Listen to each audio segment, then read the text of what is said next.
అందరికీ నమస్తే. సీఎం రేవంత్ రెడ్డి గారు ఒక విషయం మాట్లాడిండ్రు. ఎట్లుందంటే మొత్తం ఒక వ్యతిరేకతలో అసలు ఇక ఏం చేస్తారు ఈయన, లేకపోతే ఈ గవర్నమెంట్ ఏం చేస్తుంది, అసలు ఈ వాళ్ళే కదా మొత్తం అప్పుల పాలైనమని, అప్పు కూడా గుర్తలేదని, చెప్పుల దొంగలాగా చూస్తున్నారని మాట్లాడిన తర్వాత వాట్ నెక్స్ట్ ఏం చేస్తారంటే, అసలు ఏది వీళ్ళ ప్లాన్, నెక్స్ట్ ఎలక్షన్స్ వరకు ఈ గవర్నమెంట్ ఉంటుందా, లేకపోతే నెక్స్ట్ ఎలక్షన్స్లో మళ్ళీ కాంగ్రెస్ కోటేస్తారా జనం, అసలు ఇట్లాంటి చాలా చర్చలు నడుస్తూ ఉన్నాయి. కానీ ఒక కామెంట్ చేసిండు రేవంత్ రెడ్డి గారు.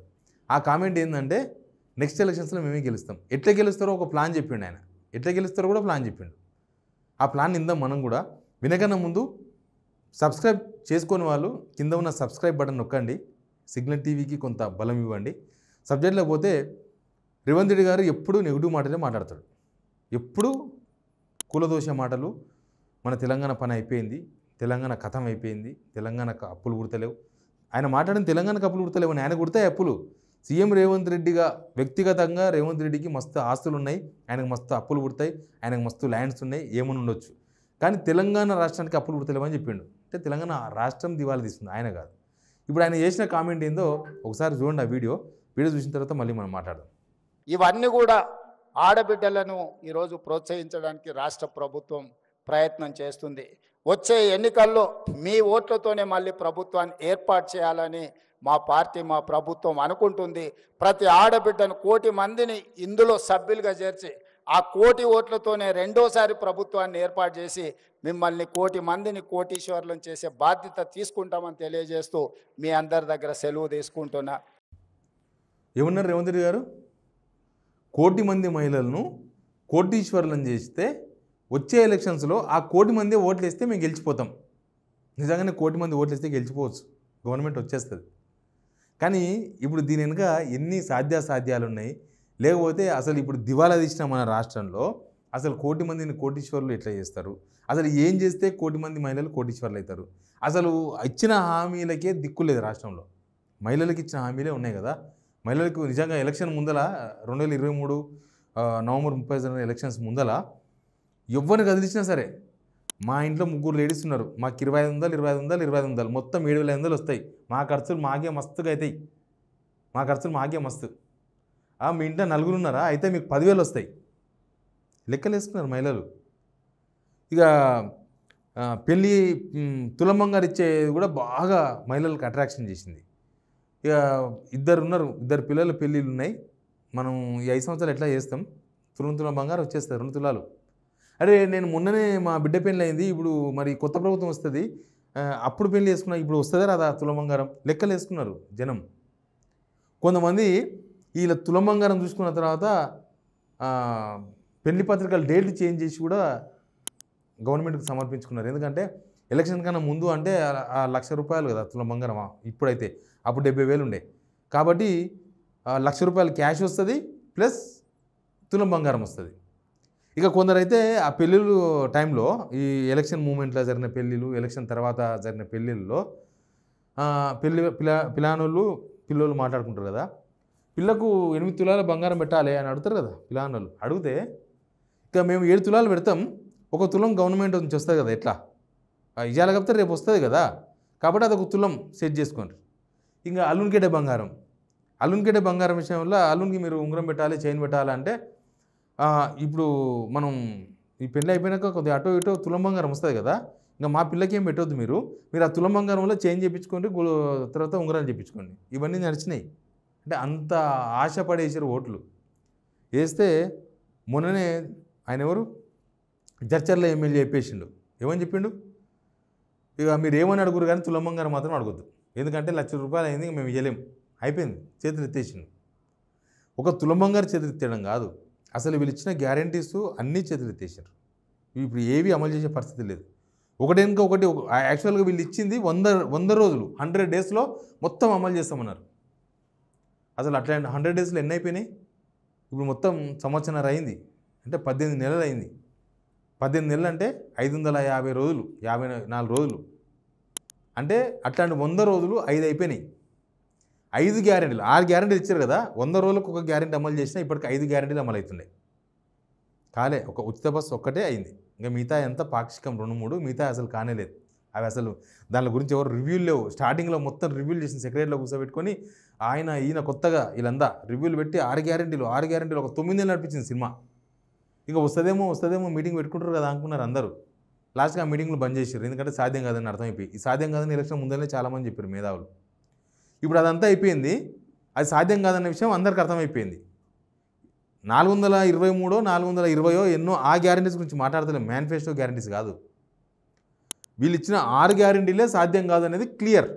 ఇంకా దీనిలో మళ్ళా శశబిషలు లెక్కలు పత్రాలు ఏమీ లేవు, క్లియర్. అది ఎవరైనా చెప్పగలరు, వాళ్ళు ఓపెన్గా చెప్పలేకపోతున్నారు. గవర్నమెంట్లో ఉన్న వాళ్ళు ఇది సాధ్యం కాదని చెప్పలేకపోతున్నారు, బయటకు అర్థమైపోతుంది. ఇప్పుడు గ్యారెంటీలు కాదు, ఇప్పుడు కొత్త గ్యారెంటీ తీసుకొచ్చారు. ఏం గ్యారెంటీ అది? 1 కోటి మందికి మహిళలను కోటీశ్వరులను చేస్తాం. కోటీశ్వరులు అంటే 1 కోటి నుంచి స్టార్ట్ అవుతుంది. ఒక మనిషి కోటీశ్వరుడు అంటే ఎంత? 1 కోటి ఉండదు, 2 కోట్లు ఉండొచ్చు, 3 కోట్లు ఉండొచ్చు, 100 కోట్లు ఉండొచ్చు, 1000 కోట్లు ఉండొచ్చు. కోటి కానీ స్టార్ట్ అవుతుంది. మనం కోటి కానీ స్టార్ట్ చేద్దాం. ఒక్క మహిళ కోటి, 1 కోటి మందికి కోటి, అంతే కదా? 1 కోటి మందికి కోటి. 1 కోటి మంది మహిళలు అంటే 1 కోటి కుటుంబాలు. మహిళలు అంటే కుటుంబాలే కదా. ఆమెకు భార్య భర్త ఉంటాడు, పిల్లలు ఉంటారు. యావరేజ్గా 3 వేసుకుందాం ఫ్యామిలీలో, 4 ఉంటారు, 2 పిల్లలు మినిమం అయిపోయినారు. ఇప్పుడు ఒక్కరే అనుకున్నా కూడా 3 కోటీశ్వర్లు అవుతారు ఆ ఇంట్లో. 1 కోటి రూపాయలు వాళ్ళకి వచ్చినా 3 కోటీశ్వర్లు, ఆ కుటుంబం మొత్తం కోటీశ్వరుల కుటుంబం అయిపోతుంది. కోటి కుటుంబం. కోటీశ్వరులు అంటే మళ్ళీ కోట్లు అవుతాయి. కోట్లు అవుతుందో కాదో తెలియదు కానీ ఫస్ట్ కోటి కానీ స్టార్ట్ చేద్దాం, ఎందుకంటే పైసా జమ చేస్తేనే పైసలు అవుతాయి. కాబట్టి కోటి కాడి జమ చేద్దాం. 1 కోటి ఇంటూ 3 అంటే 3 కోట్ల మంది తెలంగాణలో కోటీశ్వర్లు అవుతారు. ఓన్లీ మహిళల వరకు అయితే కూడా వాళ్ళు సగం మంది ఉన్నారు, 1.5 కోటి మంది ఉన్నారు తెలంగాణలో. అంటే 1.5 కోటి మంది మహిళలు, వాళ్ళ భర్తలు 1.5 కోటి మంది, 3 కోట్లు మళ్ళీ పిల్లలు కంతేస్తే నాకు తెలిసి మొత్తం తెలంగాణలో ప్రతి కుటుంబం కోటీశ్వరుల కుటుంబం అవుతుంది. ఇక ఇవే ఉండవు, ఈ గుడిసెలు ఉండే కుటుంబాలు లేకపోతే కూలీ చేసుకునే వాళ్ళు అట్లాంటివే ఉండవు. రేవంత్ రెడ్డి గారు చెప్పిన లెక్క ప్రకారం వాళ్ళు ఓట్లేస్తారు. ఇక 1 కోటి మంది, 1 కోటి ఇంటూ 3 వేసుకుంటే 3 కోట్ల మంది, 3 కోట్ల మంది మొత్తం రేవంత్ రెడ్డికే ఓట్లు గుర్తుతారు. ఇక ప్రతిపక్షాలు ఈ పక్షం ఆ పక్షం ఏ పక్షం లేదు. రేవంత్ రెడ్డి గారు చెప్పిన లెక్క ప్రకారం సాధ్యమా? ఇప్పటికి వాళ్ళు నారాయణపేటలో పెట్రోల్ బంక్ ఇచ్చారు, వాళ్ళ పరిస్థితి ఎంతో తెలియదు. నాడు గ్రౌండ్ పడని చేయించాలి, ఎందుకంటే పెట్రోల్ బంకులు మనల్ని కూడా చాలామంది నిర్వహిస్తారు. కోటీశ్వరులు, కోట్ల ఈశ్వరులు కాదు, కోటీశ్వరులు కానీ చాలా తిప్పలు పడాలి. ఇది ఇప్పుడు అయ్యే పని కాదు. కొంతమందికి బస్సులు ఇచ్చారు, ఆర్టీసీ బస్సుల్లో ఒక గ్రూప్కి ఇచ్చారు. గ్రూప్లో 10 మందో 20 మందో సభ్యులు ఉంటారు. వాళ్ళు నెలకు వచ్చే 30,000 మిగులుతాయి ఒక బస్సు, ఆర్టీసీ బస్సు వెనుక. ఆ గ్రూప్లో 30 మంది ఉంటారు, మనిషికి 1000 రూపాయలు వస్తాయి. వాళ్ళు ఎప్పుడు కోటీశ్వరులు అవుతారు? సోలార్ పవర్ మేము పెట్టిస్తాం, మేము కొంటాం అంటున్నారు. ఎంత సోలార్ పవర్ ఇస్తారు? అదాని అంటారు, అంబానీ అంటారు. ఎక్కడి కథ, ఏం కథ? ఈ 6 గ్యారెంటీ లాగానే ఇది కూడా ఇట్లే చెప్పదలుచుకున్నారు, ఇట్లా నడపదాం అనుకుంటున్నారా? ఇట్లా సాధ్యమయ్యే పనులు ఏమైనా ఉంటే జనాలు ఇప్పుడు నిజానికి హామీలను నమ్మే పరిస్థితిలో తెలంగాణ జనం లేరు. నేను ఒకప్పుడు చెప్పిన, ఇప్పుడు ఏ పార్టీ అయినా సరే తెలంగాణ అభివృద్ధి మీద బ్లూ ప్రింట్ ఉండాలి మీకు. మేము తెలంగాణను ఇట్లా చేస్తాం, ఇంకా తెలంగాణ మాకు అధికారం ఇస్తే ఇట్లా చేస్తాం, అది చూస్తారు. కానీ ఈ హామీల వైపు చూస్తలేరు. ఎందుకంటే ఈ హామీలు మునిగిపోయిన తర్వాత బాయిల వాడి చచ్చింది అనుకో, ఎవడన్నా బాయకాడికి పోతాడా? వద్దురనైనా ఆ బాయకాడికి పోతే మిగుతుంది అంటారు, లేకపోతే ఆ బాయిల పడతామంటారు. ఇప్పుడు ఈ గ్యారెంటీలకే దిక్కు లేదు. ఇంకా మళ్ళీ ఇంకో కొత్త గ్యారెంటీ ఎవడినాలే, ఎక్కడ కావాలి?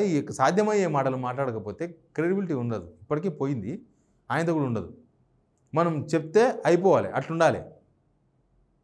అది పిల్లలకు, యూత్కు యువ వికాస్ స్కీమ్ అని పెట్టి వాళ్ళకు 50,000 లక్ష ఎనకనే ఇప్పటికి స్టార్ట్ కావాలి. 1,00,000 పంచాయతీలు, 1,00,000 కిరికిరులు, దానికి ఏమేమో కావాలి, ఏమేమో చేయాలి.